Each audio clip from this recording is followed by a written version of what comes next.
Well, y'all, here we are back again with another chapter in the Brian's Bus Adventure. And today, the other day you saw us well, after the installation where we put the reverse osmosis water system, which was under the cabinet here again. And in the front where there was, I think there was a garbage can in there at one time, but it just fits perfectly with the reverse osmosis system. That's all completely hooked up, but for the actual initial water supply. And that's going to be coming on down the line because we're probably going to put in a new sink in here with a new faucet, so I'm not going to really hook that into that until we get ready for that. And let's see, yeah, that's all hooked up. But today I want to look at something a little bit different. I want to look at this little old monster right here. This old, what is this, kind of a rose-colored little apparati. This comes out of China, and it's called a diesel heater. And it's a space heater. And we're going to look at that and see how to install it, or at least where to install it. And we're going to go from there. I'm going to show you what's in the package, what comes in the package, and what we can use and what is kind of useless, really. Because part of it is just kind of like, why would they even put that in there if that's all they put in there? Anyway, of course, we have the diesel heater. It's a 12-volt heater, and you can get it off of Amazon or several different places. It's under $200 for the kit. But what comes in the kit? Well, first of all, let's see. We've got an exhaust hose. About useless. I mean, we're going to need about 5 times this length in order to get it down and through the bus. But I guess it's a start. Yeah, okay. Okay, got that. A single piece of ducting hose. Oh, wow. Why would they put so little ducting hose in something like this? I guess maybe most people don't really use it in something this big, I guess. But we have 1, 2, 3, 4 different outlets that this is going to feed. And so I'm going to need to get about 30 feet of this 3-inch hose. I'd have to find that, locate where I can get it. Probably, maybe, I don't know, one of the big box stores might have it, or I'll get it offline, or the Tractor Supply Company or something. And that's what's in there. Okay, we have a muffler. It's going to hook onto the bottom of it, or the end of it, and I think that's going to do probably an adequate job because this shouldn't be really loud on the exhaust.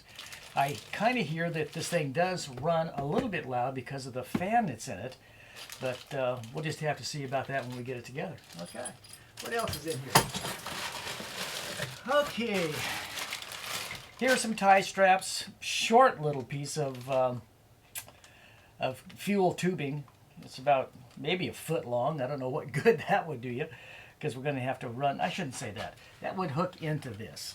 And this is the fuel line that's going to go down to the fuel supply. And again, being a diesel, you can run this little 1.5-gallon container, or it's 10 liters is what it is. So I guess that's a gallon, a couple gallons. You can use that.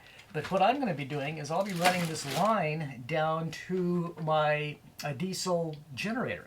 Right below this, in the compartment down below it, or really close, is my diesel heater.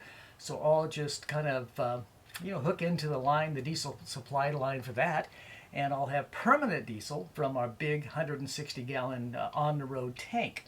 So that's going to work out real good. Never have to worry about fuel or filling it up again. Here's a plate that you're going to mount the puppy to. And again, it'll be pretty solid, so it should work out pretty good there. And let's see, I just kind of figured something out. That plate goes over this right here. So that plate will be hooked into these lines right here.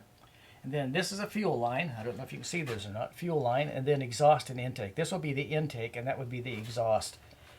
I think the intake would be close to the fuel supply, so that shouldn't be there's no indication of where it goes, and there's really no documentation that came with this thing at all, so it's like you're on your own. Go ahead and do it. They do supply you with one little 3-inch duct that I don't know, not going to do anything really for me. We do have the fuel pump, and again that will go down into one of the luggage racks down below, and that will supply pump fuel up to the unit itself. They do supply you with a ton of electrical wire and connections to hook up, so that's kind of good. That's real good. We have enough supply to get us wherever we want, and if we don't, we can just go ahead and patch into that with some more. What else they put in this little container here got that, got that. And, oh, something else I found in here, which I really think is going to work well. Here's a control unit, and this will let you mount it up just about anywhere, and it comes with a key fob, so you can do it remotely. Wow, kind of nice. If it works, I hope it works. Every indication that I've seen online says that it does work, so that's good. But today, like I said, today I'm really going to be looking at the location, exact location where I'm going to put it. It's going to go back under this old cabinetry here. So they did have a propane Suburban heater in here, and I've taken that out, and in that same space is where this diesel heater is going to go. This should be very adequate, but as you know, we're probably going, not probably, we will in the, I don't know if near or distant future, I haven't figured that out yet, put a mini split system in here, which will be heat and cooling both, and that's going to go up in the front of the bus and push back. But today, like I said, we're just going to kind of try to figure out where exactly to mount this, and then in the next few days, we'll be mounting it and seeing how it works. It's cold outside, so maybe that would work. Right now I have just a simple little electric heater running in the background that keeps the inside of the bus really warm. We have about 3 inches worth of foam insulation in the roof of this bus, which dropped the roof down. And my good buddy Justin, who is way taller than I am, has a real challenge in it because it is dropped down. But anyway, for me, all 5'7" of me, it's absolutely perfect. And not going to worry about that. Somebody can stoop down when they come in, I guess. But again, I want to say thanks for watching. That's what we're doing today on the Brian's Bus Adventure. If you would please go into the, well, what you're watching it on, probably YouTube or maybe even Facebook. I'm not for sure which. But go ahead and like it, share it, and subscribe to it. And if you really want to help us out, especially if you're a Brian, any of the Brians out there, please, come on, step up a little bit. And go ahead and go on to Patreon. That's patreon.com/Brian'sBusAdventure, and make a pledge, because a pledge would really help us out. There's so much expense to doing one of these, a lot more than we thought to start with, that's for sure. But pledge $2, $3, $4, $5, $10 a month if you'd like, and that will help us get down the road and get back out to Washington State, where we can see all y'all. But again, thanks for watching. And I hope you enjoy it, because this is another, is another chapter in the Brian's Bus Adventure. Y'all have a great day.